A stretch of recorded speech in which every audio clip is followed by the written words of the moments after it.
They say love makes you blind, but nobody warns you about the moment your sight comes back. I'm sitting in a hotel room in Manila, wearing the same clothes for 3 days, watching my entire wardrobe get sold piece by piece on Facebook Live. My shirts, my pants, even my underwear, all going to the highest bidder while she laughs and calls me her stupid American boyfriend in Tagalog to a room full of strangers. The worst part? I can see the comments, they're all laughing too. 6 months ago, I thought I'd found someone who finally understood me after my wife passed. Tonight, I'm learning what it really means to lose everything twice. If our stories resonate with you, don't forget to like, comment, and tell us where you're watching from. This confession was shared by one of our regular viewers who wanted other expats to learn from his mistake. I can't look away from the screen. There's my blue checkered shirt, the one Helen bought me for our 40th anniversary. 200 pesos starting bid, Blessy announces in English, then switches to rapid Tagalog. I catch enough words to know she's telling them about the old American who thought he was so smart. The comments are flying faster than I can read them. Laughing emojis, heart eyes. Someone types, "Magkano talaga," and I know enough to understand they're talking about Americans like we're all the same. Stupid, desperate, easy targets. My hands are shaking as I hold my phone, wanting to close the app but unable to stop watching my life get picked apart by strangers. The shirt sells for 300 pesos, about $6. Helen paid 60 for it at Macy's. I remember because she complained about the price, but she said the blue brought out my eyes. Now it's going to some guy named John, who won the bid war. Blessy holds up my khaki pants next. Very good condition, she says, running her hands along the fabric like she's modeling it. American quality. The comments explode again. Someone asks if they come with old man smell, and she actually laughs. She laughs. 3 days ago she was crying in my arms, telling me how much she needed me. Now she's turning my wardrobe into a comedy show for people who see me as nothing but a walking wallet with legs. I should be angry. I should be furious. Instead, I'm just watching my life get auctioned off piece by piece while I sit in this hotel room in my underwear, too scared to leave because I used my last clean shirt as a pillowcase last night. "Where are you, Leland?" she says suddenly, looking directly into the camera. "Are you watching?" "I know you're watching." The comments go crazy. People asking who Leland is, if I'm her ex, if I'm some rich foreigner who got played. She doesn't explain. She just holds up my favorite polo, the green one I wore on our first date, and says, "This one has sentimental value, starting at 500. My chest tightens. That shirt meant something, not just to me, but to us. At least I thought it did. She told me I looked handsome in it, said green was her favorite color. Now she's using that memory to drive up the price. The bidding goes to 800 pesos. $16 for a shirt that held our first kiss, our first real conversation, our first moment when I thought maybe I could love someone again after Helen. Someone in the comments asks if she's single now. She doesn't answer directly, just smiles and says, "I'm focusing on my business." Her business, that's what she calls it, selling the clothes off my back while I hide in shame, trying to figure out how I got here. 6 months ago, I was standing in my empty house in Phoenix staring at rooms that still smelled like Helen's perfume, even though she'd been gone 8 months. The silence was killing me. Not the quiet, I'd always liked quiet. This was different. This was the sound of a life that had stopped meaning anything. I'd retired from State Farm 3 years earlier, thinking Helen and I would travel, maybe get an RV, see the national parks we always talked about. Instead, I spent 3 years watching her fight cancer and lose. After the funeral, after the casseroles from neighbors stopped coming, after her sister finished cleaning out the closets, I was alone with 47 years of marriage memories, and no idea what to do with the rest of my life. I'd tried the senior center, played some bridge, attempted a watercolor class. Everything felt like I was playing pretend, going through the motions of being alive without actually living. The house felt too big, too full of ghosts. So I sold it. Helen's garden, the kitchen where she taught me to make her mother's meatloaf, the bedroom where we talked every night for nearly 5 decades. I put it all on the market and started researching places where an old man could disappear and maybe find something worth living for. The expat forums made the Philippines sound like paradise. Cheap cost of living, Beautiful women who appreciated mature men, perfect weather, friendly people. "It's like being 20 again," one guy wrote, "but with better judgment and more money." That last part made me laugh. I had decent savings, my pension and Helen's life insurance. Not rich but comfortable enough to live well somewhere the dollar went further. The forums were full of success stories, men my age finding love, purpose, adventure. "Best decision I ever made," they all said. "Wish I'd done it sooner." I started planning my escape from the silence, from the empty spaces Helen used to fill, from the crushing weight of wondering what I was supposed to do with the rest of my numbered days. I found Blessy on Filipino Cupid 3 weeks before my flight. Her profile picture stopped me cold. Not because she was beautiful, though she was, but because she was laughing. Really laughing, with her head thrown back and her eyes crinkled shut like she'd just heard the funniest joke in the world. After months of forced smiles and polite condolences, that genuine joy hit me like a lightning bolt. Her profile said she was 34, college-educated, working in social media marketing. She liked movies, cooking, traveling when she could afford it. Under "What I'm looking for," she'd written, "Someone genuine who wants a real partnership, not just adventure." I believe love has no age limit. I stared at those words for 20 minutes before I sent her a message. Just something simple about liking her smile and asking about her favorite movies. She responded within hours, not with the copy-paste responses I'd gotten from other women, but with a real conversation. She asked about Phoenix, about my work, about what brought me to the site. When I mentioned Helen, just briefly, testing the waters, she didn't change the subject or get weird about it. She said she was sorry for my loss, and that it must take a lot of courage to open your heart again after that kind of love. Nobody had ever put it that way before. Courage. Like maybe I wasn't just a pathetic old man trolling for young foreign women, but someone brave enough to try again. We video chatted for hours that first week. She had this way of making me feel interesting. Like my stories about insurance claims and Phoenix weather were fascinating. She'd ask follow-up questions, remember details from previous calls. When I told her about Helen's garden, she said she'd love to hear more about the roses. Sometime. When I mentioned feeling lost in retirement, she suggested maybe I was just between chapters, not at the end of the book. I started looking forward to our calls more than anything else in my day. More than food, more than sleep, more than the mindless TV that had been filling my evenings. For the first time since Helen died, I had something to wake up for. The plane touched down at Naya at 11 p.m. on a Tuesday, and the heat hit me like opening an oven door. Even at night, Manila was sweltering, humid, alive in a way that made Phoenix feel like a ghost town. The airport was chaos, people everywhere, languages I couldn't identify, smells I'd never experienced. I was sweating through my shirt before I cleared customs, searching the crowd for Blessy's face while fighting panic that maybe she wouldn't show up. Maybe this whole thing had been some elaborate joke, and I'd flown halfway around the world to be stood up by a woman I'd fallen for through a computer screen. Then I saw her. Same bright smile from the video calls, but smaller than I'd expected. More delicate. She was holding a sign with my name in pink marker, wearing a yellow sundress that made her look like sunshine in human form. "Leland," she called out, pushing through the crowd toward me. When she reached me, she hugged me tight, and I could smell her shampoo, feel her heart beating against my chest. "Welcome to the Philippines," she whispered, and for a moment, standing there in that crowded airport with her arms around me, I thought maybe the forums were right. Maybe this really could be like being 20 again. The ride to her apartment in Quezon City was a blur of neon lights, jeepneys, and traffic that seemed to follow no rules I could understand. She sat close to me in the taxi, pointing out landmarks, explaining the neighborhoods we passed through. "That's where I went to college," she said, indicating a cluster of buildings. "And there's the mall where I do most of my shopping. Oh, and that restaurant has the best sisig. You have to try it."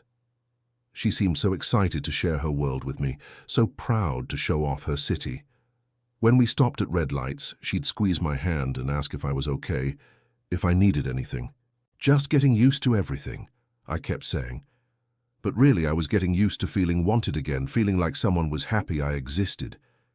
The apartment was small but clean, decorated with photos of her family and fairy lights that made everything feel warm and welcoming. "It's not much," she said, suddenly shy, "but it's home." I told her it was perfect, and I meant it. After months in that empty house in Phoenix, anywhere she was would have felt like home. Moving in with Blessy felt natural, like sliding into a life that had been waiting for me. She cleared half her closet for my clothes, made space in the bathroom for my toiletries, insisted I take the comfortable chair by the window for my morning coffee. "This is our place now," she said on my third day there, and hearing her say "our" made something tight in my chest finally relax. I started contributing to the household expenses without her asking. Groceries, utilities, the occasional dinner, out. It felt good to be useful again, to have someone depending on me for more than just companionship. Her family welcomed me with the kind of warmth I hadn't expected. Her mother, Eleanor, invited me to Sunday dinners and tried to teach me Tagalog words, while her father, Roberto, shared stories about working construction in Dubai for 10 years to support the family. Her younger brother, Jerome, was studying engineering and peppered me with questions about America, about insurance, about what it was like to be married for so long. Kuya Leland, he called me, Big Brother, and it made me feel like I belonged somewhere again. But I started noticing things. Small things at first. How quickly conversations switched to Tagalog when I entered a room. How Elena would look at Blessy with raised eyebrows when I picked up the grocery bill. How Jerome's questions about America always seemed to circle back to money. How much things cost, how much people earned, what kind of savings a retiree might have. I told myself it was normal curiosity. Different culture, different economic reality. Of course, they'd be interested in American finances. I was probably overthinking it, letting my insurance adjuster brain see fraud where there was just genuine interest. Blessy seemed happy. She'd curl up next to me on the couch while we watched Filipino soap operas, translating the dramatic parts and laughing at my confused reactions. She'd cook my favorite foods and beam when I cleaned my plate. She'd hold my hand when we walked. Through the mall, introduced me to shopkeepers as her boyfriend with obvious pride.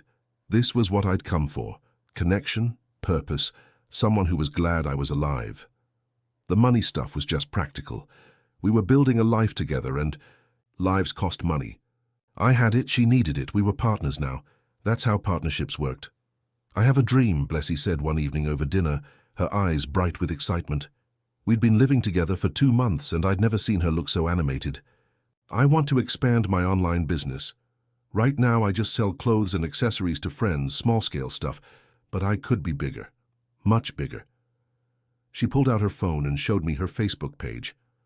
A few hundred followers, posts of her modeling different outfits, comments from friends asking where to buy. "See this dress?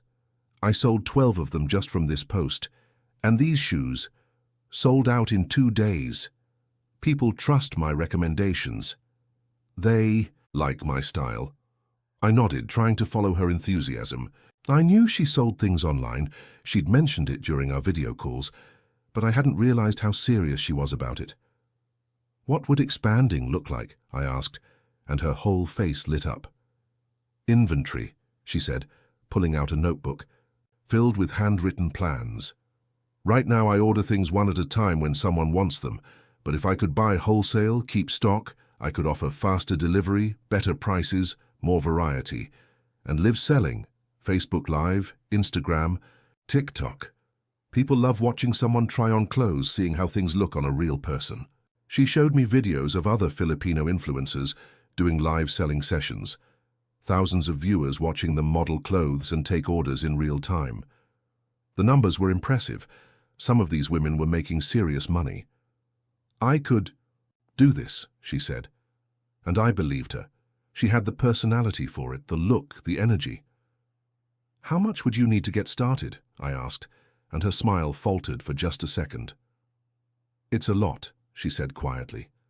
"Maybe $15,000 for good inventory, professional equipment, a bigger space to store everything. I know it's too much, I shouldn't have even mentioned it." But I was already doing the math in my head. 15,000 was a chunk of my savings, but not devastating. And if her business took off, if she became successful, Wouldn't that make us both more secure? More importantly, wouldn't it make her happy?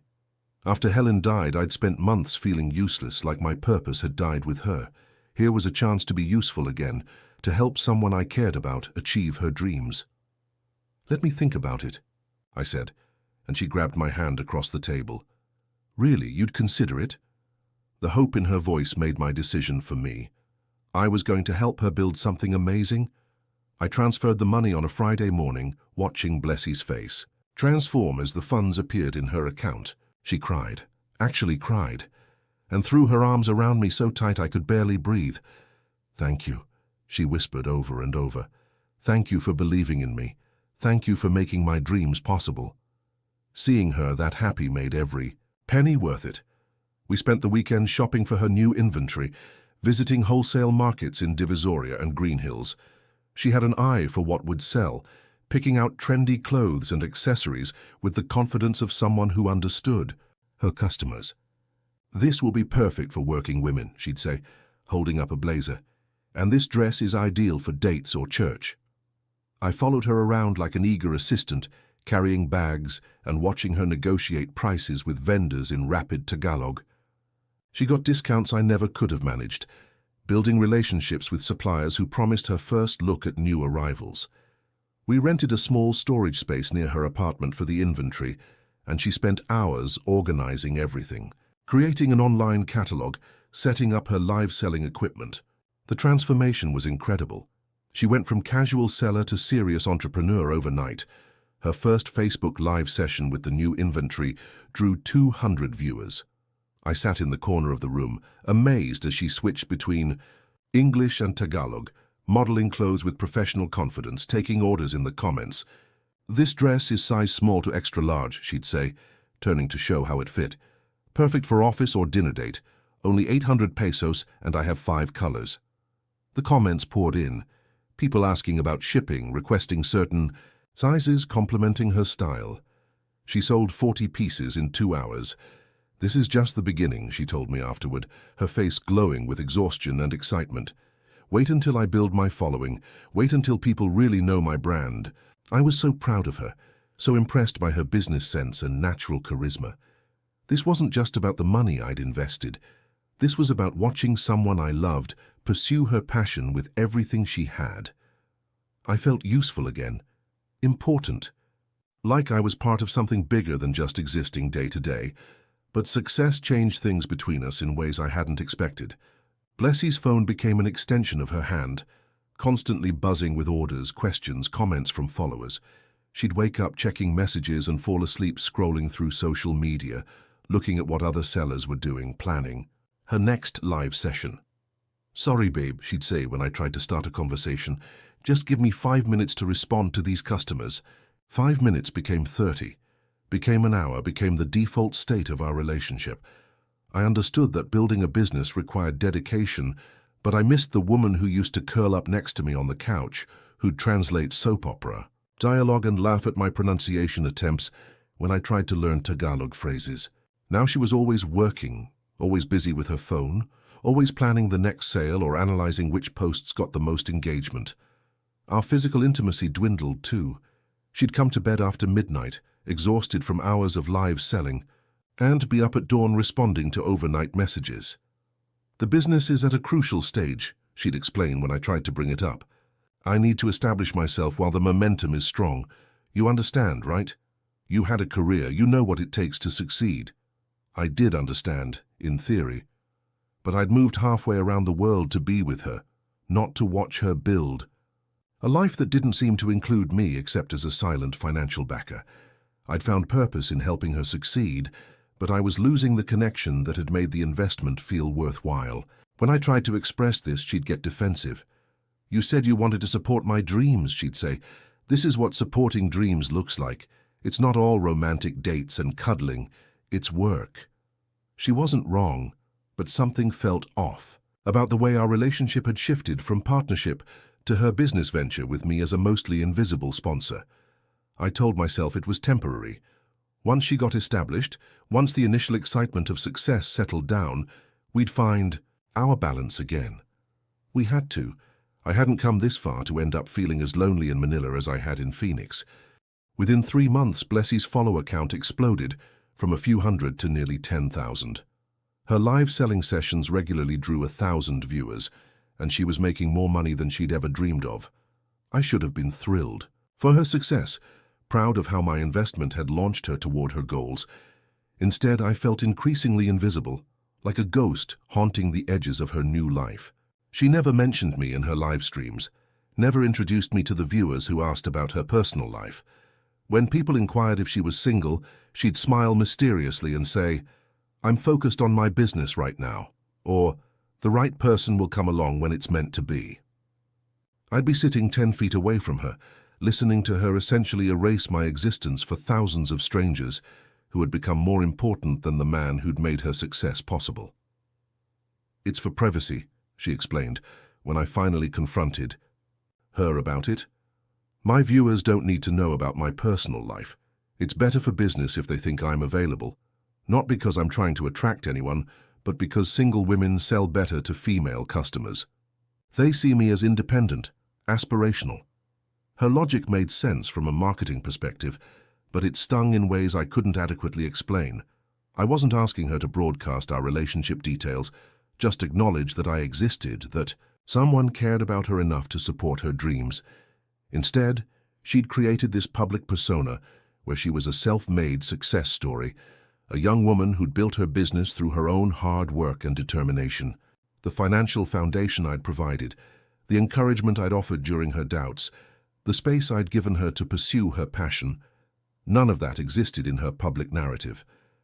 I became her business partner in private and her secret in my public, neither role feeling much like boyfriend anymore. When her followers commented about her success, praising her independence and business savvy, she'd beam with pride and never mention that her independence had been funded by a 68-year-old insurance adjuster from Phoenix who just wanted to matter to someone again. I started wondering if that had been the plan all along, if I'd been recruited not for love but for capital, and if the affection I thought we shared had been a performance designed to secure my investment in her dreams rather than our future together. The breaking point came on a Tuesday evening when I'd spent the entire day feeling like a stranger in what was supposed to be our shared life. Plessy had done 3 live selling sessions, taken dozens of private orders, and spent hours on the phone with suppliers, all while I sat in the corner of our apartment like furniture she'd forgotten to dust. When she finally put her phone down, around 9 p.m., I tried to start a conversation about maybe going out to dinner the next night, just the 2 of us, no phones allowed. She sighed like I'd asked her to climb Mount Everest. "Leland, you know I can't just turn off my business. My customers expect me to be available. If I go offline for a whole evening, they'll order from someone else." "1 evening," I said, trying to keep my voice calm. "In 3 months, I'm asking for 1 evening where it's just us, like it used to be." She looked at me like I was being unreasonable, selfish, demanding. "Like it used to be? You mean when I was making 3,000 pesos a month instead of 3,000 a day? When I was nobody instead of building something real?" The anger in her voice caught me off guard. "I never said you were nobody," I replied. "I just miss spending time together. I miss feeling like we're in a relationship instead of me being your silent financial partner." "Silent financial partner?" She laughed, but it wasn't a pleasant sound. "Is that what you think this is? You think I'm using you for money?" "I don't know what to think anymore," I admitted. "You never mention me to your followers. You act single online. You spend more time talking to strangers on Facebook than you do talking to me. I moved my entire life here to be with you, and I feel more alone than I did in Phoenix." Her expression hardened. "Nobody forced you to come here. Nobody forced you to give me money. You did those things because you wanted to, because you believed in what I was building. And now that it's working, you want me to stop. You want me to go back to being dependent on you for everything." That wasn't what I wanted at all, but I could see she'd already decided what this conversation was about. "I want to feel like your boyfriend, not your investor," I said quietly. "I want to matter to you as much as your business does." She was quiet for a long moment, then said words that would haunt me for months.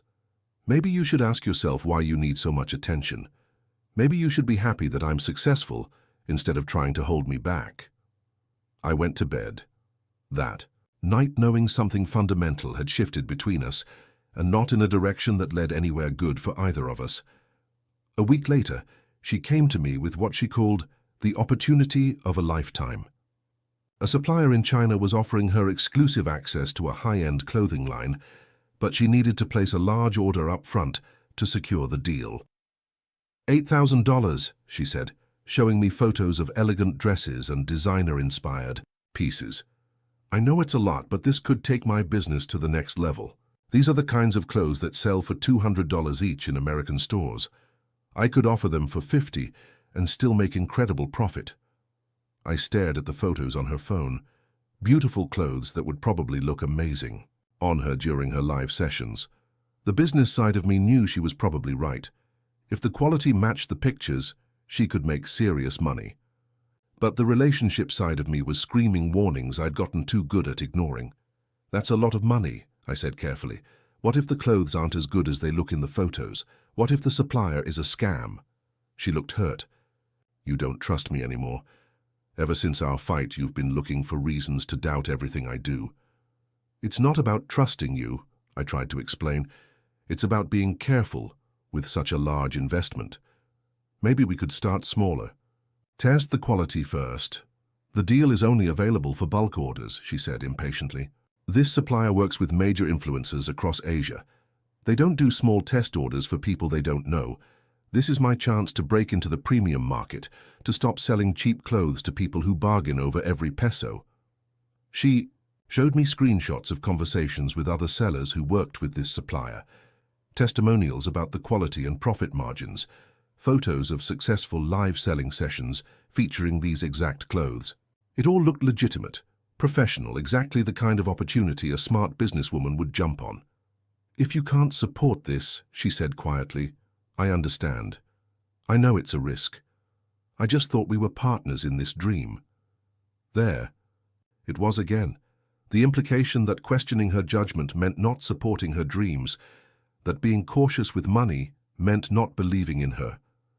I was tired of being painted as the villain every time I expressed concern about anything, and I was scared of losing her, scared that if I said no to this opportunity, she'd find someone else who would say yes. Okay, I said, hating myself even as the words left my mouth. Let's do it. Her smile was radiant, grateful, full of the warmth I'd been missing for weeks. Thank you, she said, kissing me properly for the first time in days. You won't regret this. We're going to be so successful together. As I initiated the wire transfer the next morning, I tried to believe her. I tried to convince myself that this was just another step in building our future together, that the unease in my stomach was just normal anxiety about risk, not intuition screaming that I was making a terrible mistake. The transfer went through on a Friday. By Monday, Blessie was different. Not angry or distant like she'd been during our rough patch, but excited in a way that felt frantic, almost manic. She spent the weekend reorganizing her storage space, planning marketing campaigns for the new inventory, talking non-stop about the live stream she'd do once the clothes arrived. This is going to change everything, she kept saying. Wait until my followers see these pieces. Wait until they realize they can get designer-quality clothes at prices they can actually afford. I tried to share her enthusiasm, but something felt off about her energy. She was too excited, too focused, like someone who'd been waiting for this moment and could finally stop pretending about something. On Tuesday, I woke up to find her already dressed and putting things in a large bag. Where are you going? I asked, still groggy from sleep. I need to meet with my suppliers about the delivery schedule, she said without looking at me. The new inventory should arrive next week, and I want to make sure everything goes smoothly. She seemed nervous, checking her phone constantly and avoiding eye contact. Want me to come with you? I offered, but she shook her head quickly. No, it's boring business stuff. You'd just be sitting around while we talk logistics. I'll be back this evening. She kissed my cheek, the kind of quick, distracted kiss you give someone when you're already mentally somewhere else, and left. I spent the day alone in the apartment, cleaning and organizing, trying not to think about how empty the place felt without her energy filling it. When evening came and she didn't return, I texted her. No response. When midnight passed with no word, I called, straight to voicemail. By Wednesday morning, I was worried enough to check her social media. Her last post had been Sunday night, promoting a live session that never happened. Her phone continued going straight to voicemail. I told myself she was probably just busy with business meetings, maybe staying at a hotel near the supplier's warehouse to finalize everything. But deep in my gut, I knew something was wrong. Very wrong. I woke up Thursday morning to silence that felt different from the usual quiet of Blessie's absence. This wasn't the silence of someone who'd stepped out for errands or meetings. This was the silence of abandonment, though it took me several minutes to understand why every instinct was screaming danger. I walked to the closet first. Empty. Not just her clothes, but the hangers, the shoe organizer, even the little potpourri sachets she'd hung to keep things fresh. The bathroom told the same story. No cosmetics, no shampoo, no trace that a woman had ever lived here. Her desk was cleared of the notebooks where she'd kept her business plans, her ring light and phone stand gone, even the extension cords she'd used for her equipment. I stood in the middle of our apartment, my apartment now, trying to process what I was seeing. This wasn't someone leaving for a business trip. This was someone erasing themselves from a life they'd decided to abandon. My laptop was gone. My credit cards were missing from my wallet. She'd taken my backup passport from the drawer where I'd hidden it behind old insurance paperwork. The $8,000 I'd transferred was obviously unreachable, but she'd also cleaned out the cash I kept for daily expenses, nearly 2,000 pesos, that had been in an envelope in my dresser drawer. I sat on the bed we'd shared, surrounded by the empty spaces where her presence used to be, trying to understand how someone could share your life so intimately and then disappear so completely without a word. No note, no explanation, no apology. Just the clinical efficiency of someone who'd extracted everything of value and moved on to whatever came next. My phone buzzed with a text from an unknown number. Leland, I'm sorry it had to end this way. You're a good man, but we want different things. Please don't try to find me. Take care of yourself. I read it 3 times, looking for some hint of the woman who'd cried when I'd given her money for her business, who'd held me when I talked about missing Helen, who'd made me believe I could love someone again. All I found were words that could have been sent to any man in any situation where someone needed to disappear politely. I was alone in Manila with the clothes on my back, a nearly empty bank account, and the slowly dawning realization that 6 months of my life had been an elaborate performance designed to separate me from my money and my dignity as efficiently as possible. I found her Facebook page 3 days later, hiding in a hotel room because I was too embarrassed to face the neighbors who'd seen me as Blessie's successful American boyfriend. She was doing a live selling session, and it wasn't the first one since she'd left me. The viewer count showed over 1,500 people watching, more than she'd ever had when I was supporting her business. She looked radiant, confident, completely unaffected by having destroyed my life less than a week earlier. She was modeling a blue checkered shirt that looked exactly like the one Helen had bought me for our anniversary. This is vintage American style, she was saying, turning to show how it fit her petite frame.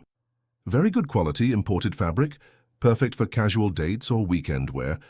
The comments were flying past faster than I could read them, but I caught enough to understand what was happening. She wasn't selling new inventory from some Chinese supplier.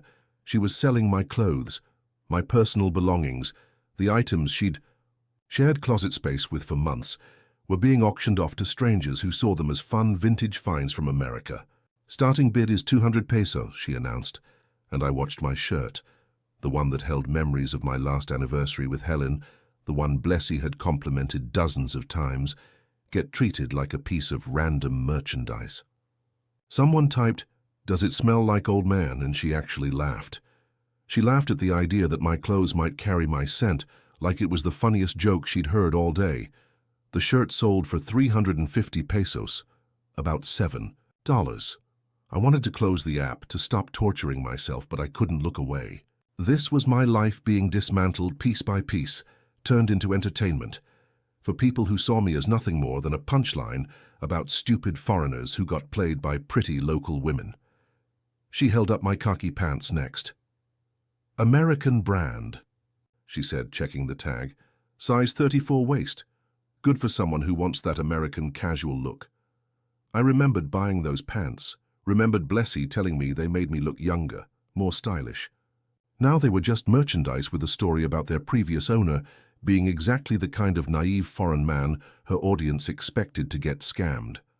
The comments were brutal.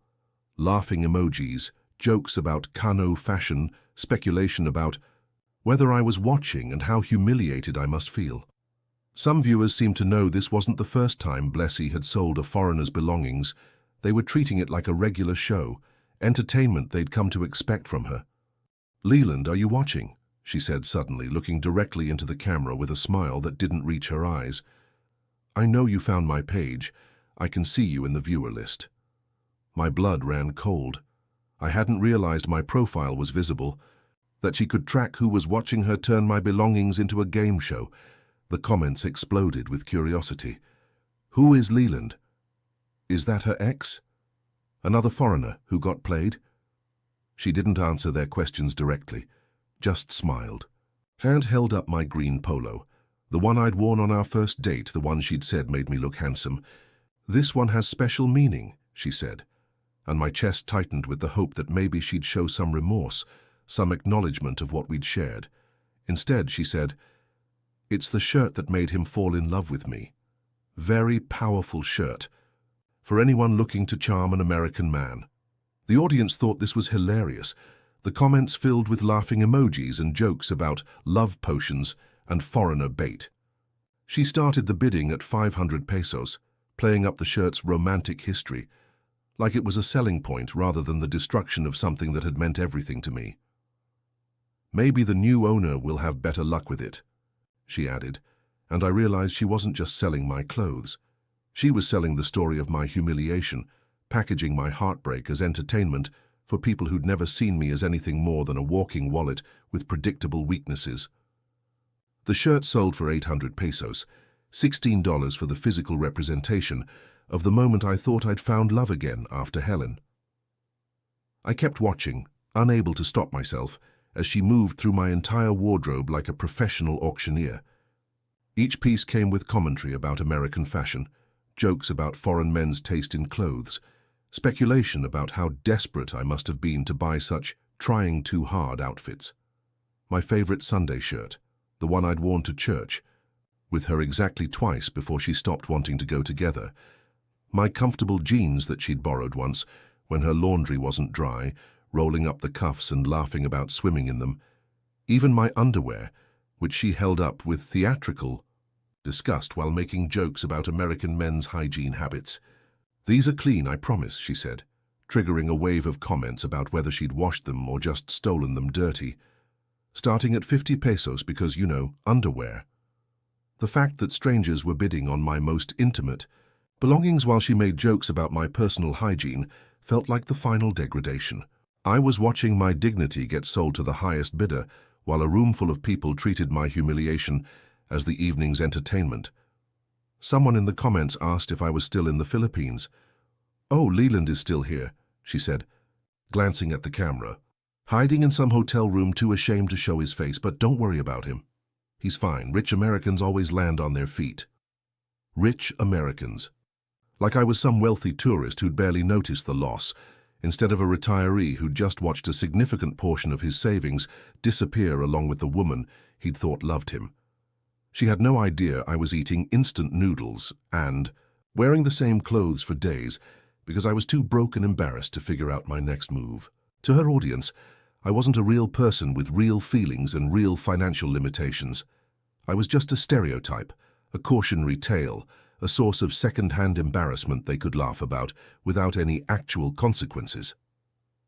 The comments section was teaching me things about my relationship that I'd been too hopeful to see while I was living it. "Another one bites the dust," someone wrote. "How many boyfriends is that now, Blessy?" She ignored the question, but others in the chat started sharing what they remembered. There had been Miguel, the Spanish guy who'd funded her first apartment. Upgrade. Robert from Australia, who'd bought her the professional camera equipment. James from Canada, who'd paid for her teeth whitening and helped her buy the motorcycle she'd claimed was for business deliveries, but had sold within a month of his departure. I wasn't her first foreign benefactor. I wasn't even her second or third. I was just the latest in what appeared to be a systematic pattern of finding lonely older men, making them fall in love, extracting their financial resources, and then moving on to the next victim, while turning their belongings into content for her growing social media presence. "She's got a gift for this," one viewer commented. "Always finds the ones who are just desperate enough to believe they're special." Another added, "The Americans are the easiest. They think their money makes them irresistible." Reading these comments was like watching a documentary about my own stupidity. These people had been following her long enough to see the pattern, to predict how each relationship would end, to treat my heartbreak as just another episode in an ongoing series about foreign men who confused financial generosity with genuine connection. They weren't surprised by what had happened to me. They'd been waiting for it, expecting it, probably taking bets on how long I'd last and how much money I'd lose before she discarded me like all the others. The worst part was realizing that everyone except me had seen this coming. I thought I was writing a love story, but I'd actually been performing in someone else's business plan, a business plan that relied on men like me being too lonely and desperate to recognize obvious warning signs that were apparently obvious to everyone else. "You know what the sad part is?" she said during a lull in the bidding, talking to the camera like she was having a heart-to-heart with her viewers. "These foreign men come here thinking they can buy love. They think because they have more money than local men, they automatically deserve the most beautiful women. They don't want to learn our culture, our language, our way of life. They just want to be worshipped for their foreign passport and their foreign bank account." The comments, filled with agreement, hearts and clapping emojis from viewers who saw her as some kind of feminist icon, rather than someone who just spent months emotionally manipulating a grieving widower. "Leland never learnt more than 10 words of Tagalog," she continued. "Never. Tried to understand my family, my background, my dreams that didn't involve serving him. He thought buying me things meant he owned me, that investing in my business gave him the right to control my time and attention." This version of our relationship was so twisted from what I'd experienced that I wondered if we'd been living in parallel universes. I'd tried to learn Tagalog.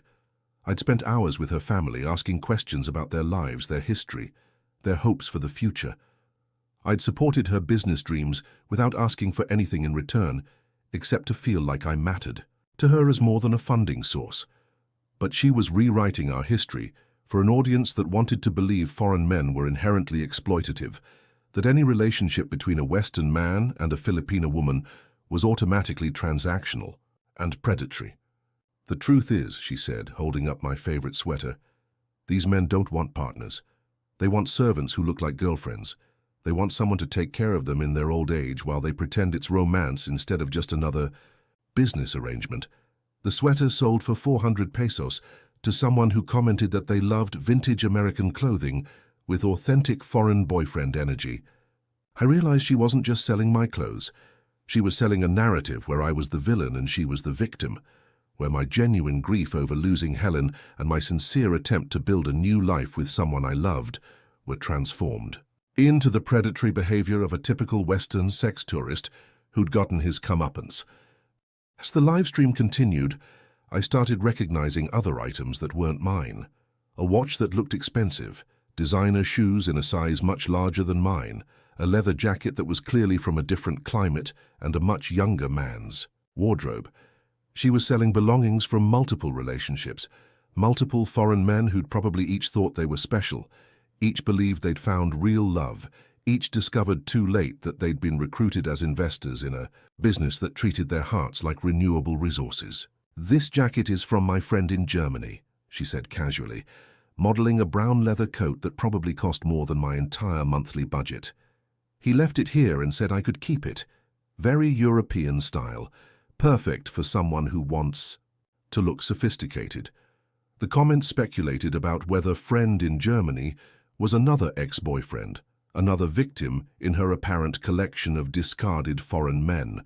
Someone asked, how many countries were represented in her closet, and she laughed like it was a compliment rather than an accusation. I was watching the evidence of an entire system, a carefully constructed operation designed to identify, target, and exploit lonely foreign men who mistook financial dependency for emotional connection. Each piece of clothing represented someone's hope, someone's attempt to build a life with a person they thought cared about them. We were all just inventory now, our personal belongings transformed into proof of her business acumen and our collective stupidity. The leather jacket sold for 1,500 pesos, and she made a joke about how European men have better fashion sense than Americans. The comment stung, not because it was insulting, but because it revealed how thoroughly she'd categorized and analyzed the men she'd manipulated. We weren't individuals to her, we were nationalities, each with predictable weaknesses she could exploit and characteristic belongings she could later monetize. I'd thought our relationship was unique, but I was just American inventory in a multinational operation that turned loneliness into profit and heartbreak into entertainment for people who enjoyed watching foreigners get humiliated by the women. They'd trusted with their hearts and their bank accounts. The live stream lasted 3 hours. 3 hours of watching my life get auctioned off piece by piece, while 1,000 strangers laughed at my humiliation and cheered for a woman who'd systematically destroyed my faith in love, trust, and my own judgment. By the time she signed off with promises of another special vintage sale next week, every item of clothing I owned, every personal belonging I'd brought from Phoenix, every physical reminder of the life I'd tried to build with her had been sold to people who saw them as quirky foreign fashion accessories, rather than the remnants of a shattered heart. "Thank you for watching," she said to the camera, counting the cash she'd made from my belongings. "Same time tomorrow with more amazing finds. And remember, always support local businesses over foreign competition." The irony of that last line hit me like a physical blow. I'd supported her business with everything I had, and she'd competed with my trust, my love, my financial security, and won by completely destroying all three.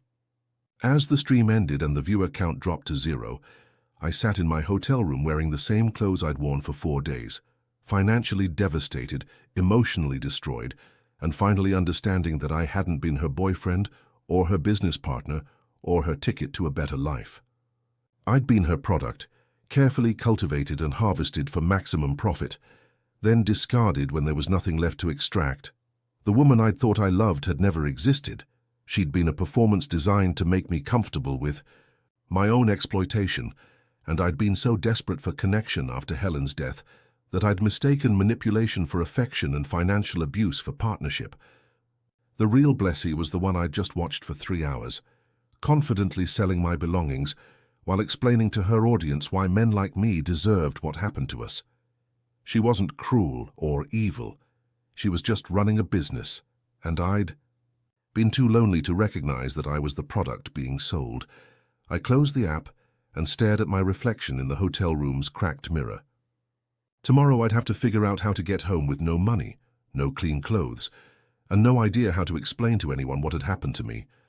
I'd have to call my bank, cancel my credit cards, file reports with authorities who'd probably seen hundreds of cases exactly like mine. I'd have to contact the American consulate and beg for help getting a replacement passport so I could return to Phoenix with nothing but the shame of having been so perfectly played by someone who'd made emptying my accounts look like a love story. But tonight, I just sat with the knowledge that everything I'd thought I knew about love, about people, about my own ability to make good decisions, had been wrong. Helen and I had built something real over 47 years, something based on mutual respect and genuine care and shared dreams for our future together. What I'd had with Blessy was a business transaction disguised as romance, a carefully crafted illusion designed to make me feel valuable while I was being systematically stripped of everything that actually had value.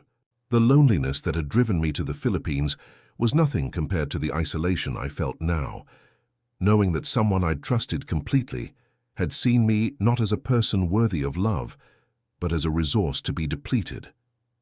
I'd come to Manila, hoping to find a reason to keep living after Helen's death. Instead, I'd learned that some kinds of loneliness are worse than being alone, and some connections cost more than they could ever be worth. Tomorrow, I'd start the long process of rebuilding my life from nothing.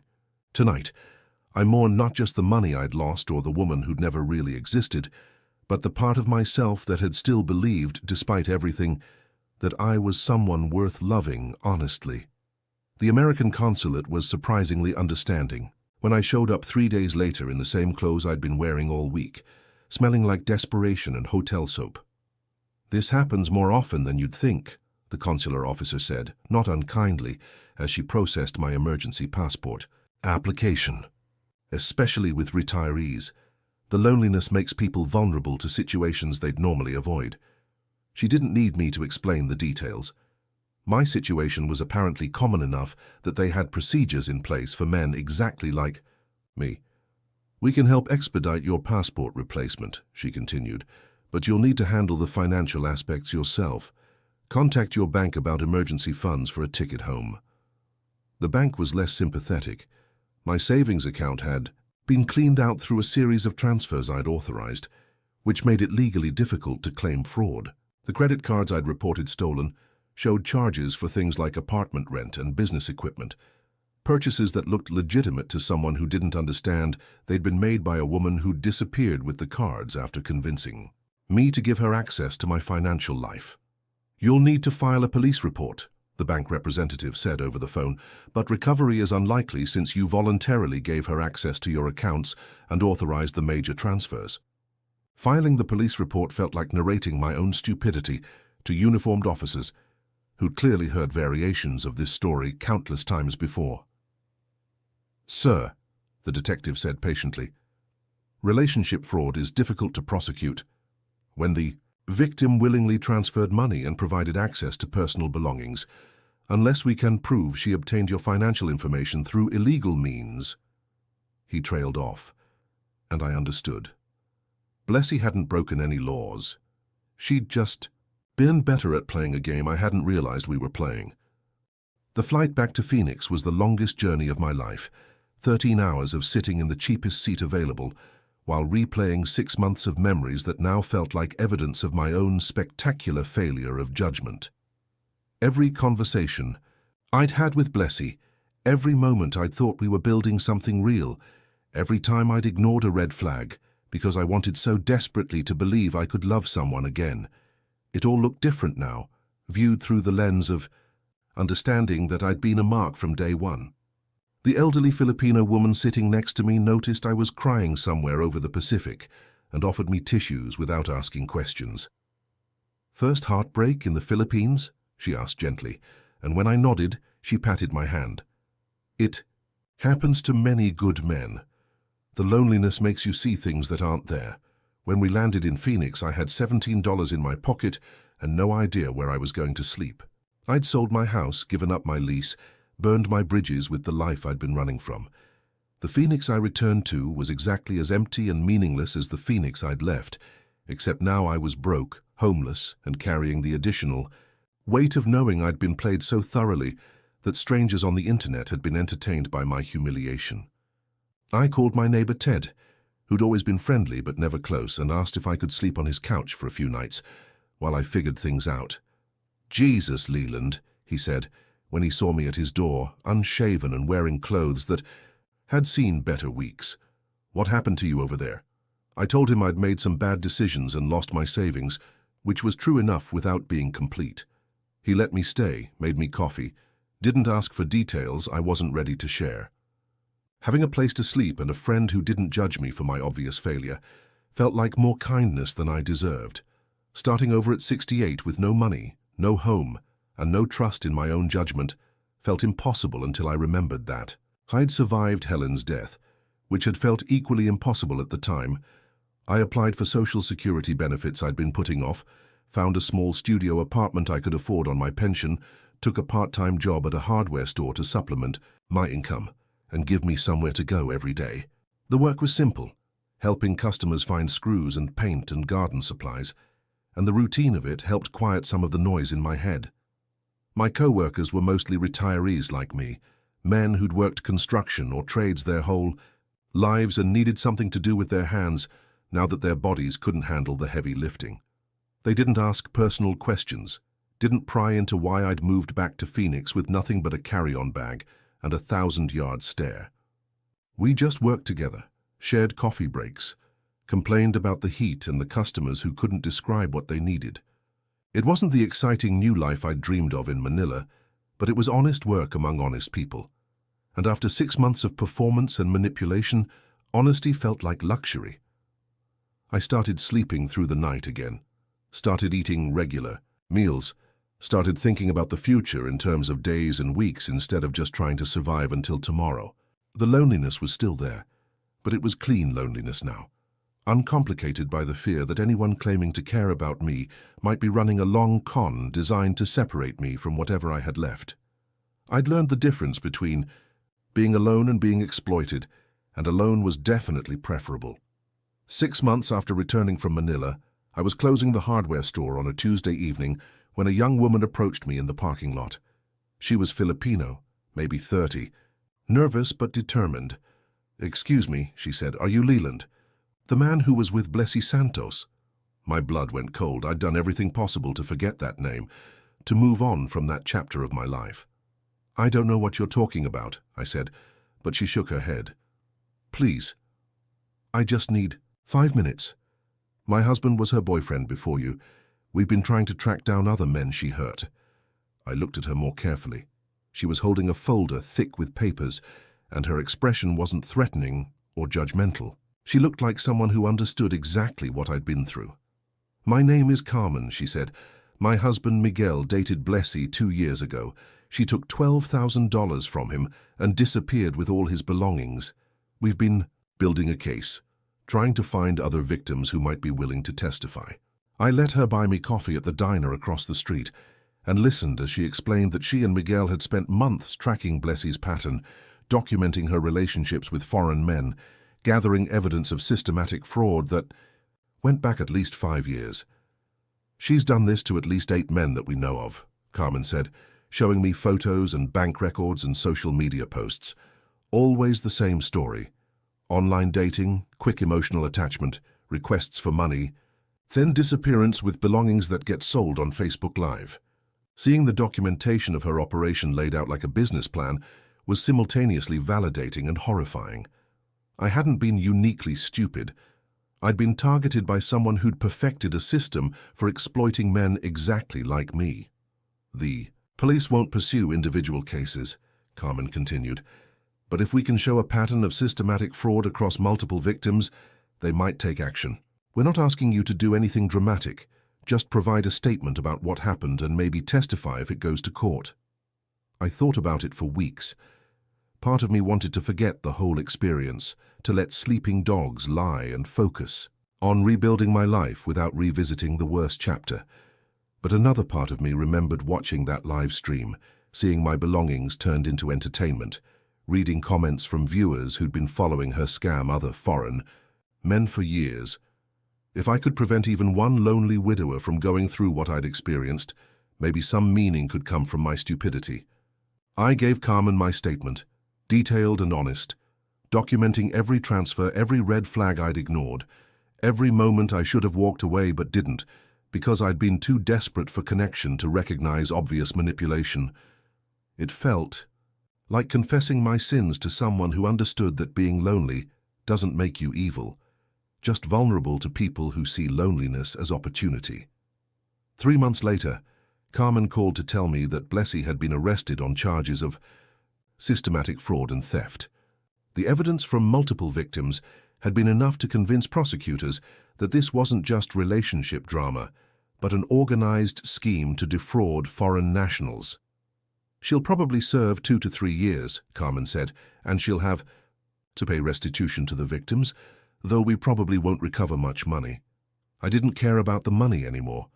What mattered was knowing that her ability to destroy lonely men's lives had been interrupted, at least temporarily, and that maybe future victims would have legal recourse that hadn't existed when I was getting played. The day of her sentencing, I didn't attend court, but Carmen called me afterward to tell me what had happened. Blessy had maintained her innocence throughout the trial, claiming that all her relationships had been genuine and that any money she'd received had been gifts freely given by men who were trying to control her. She'd portrayed herself as the victim of foreign men who'd used their economic advantage to exploit a young Filipino woman just trying to build a legitimate business. The judge didn't buy it, Carmen said. Too much evidence, too many victims. With identical stories, she got 30 months and will have to register as a financial offender when she's released. I felt a complex mixture of satisfaction and sadness hearing about her conviction. The woman I'd thought I loved had never existed, but somewhere inside the calculating manipulator who'd destroyed my life was a human being who'd now lost several years of her freedom. I couldn't bring myself to feel sorry for her, but I also couldn't summon the anger or desire for revenge I'd expected to feel. She'd been running a business, and I'd been a customer who'd paid more than the service was worth.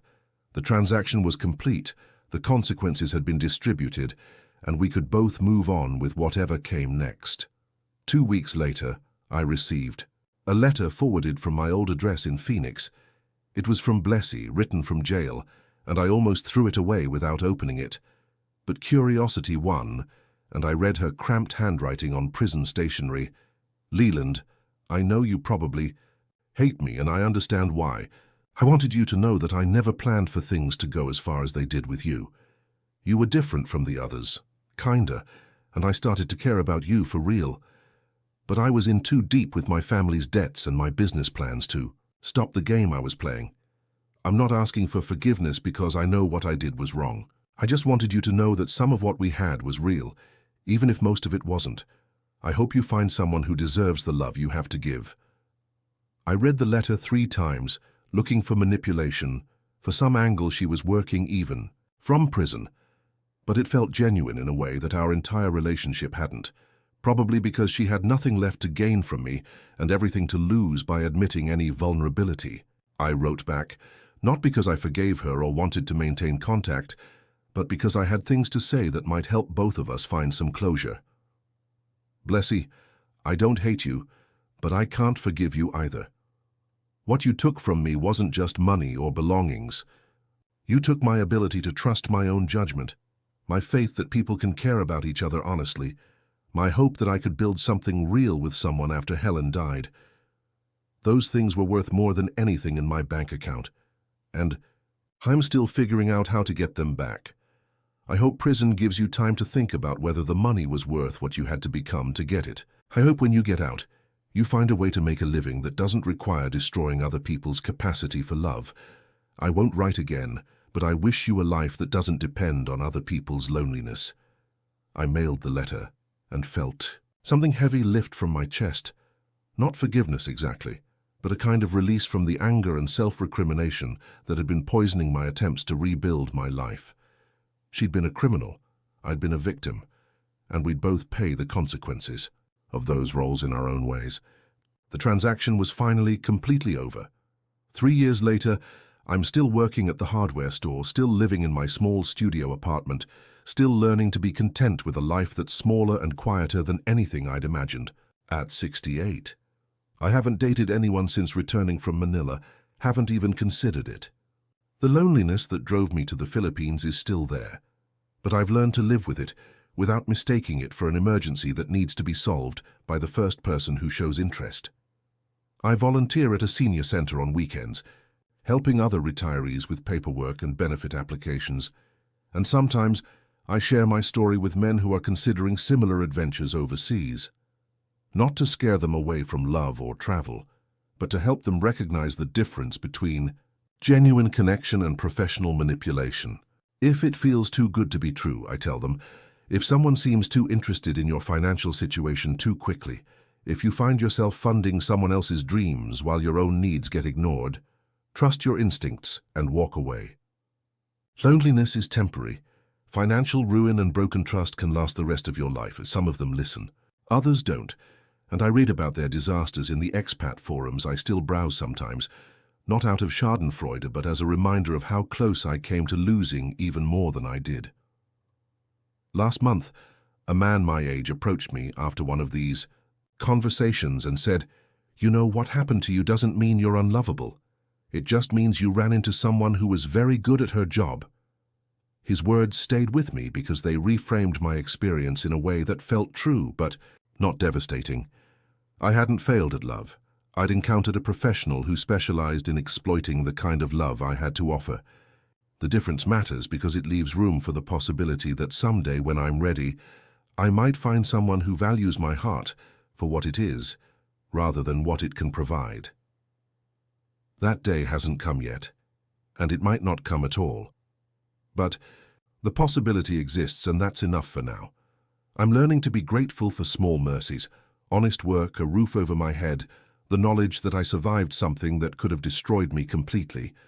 Helen used to say that life wasn't about avoiding pain, but about making sure the pain you experienced was worth something. My pain in Manila wasn't worth what I paid for it at the time, but it taught me lessons about resilience and judgment that might save me from worse disasters in whatever years I have left. Sometimes that feels like enough. Sometimes it even feels like victory.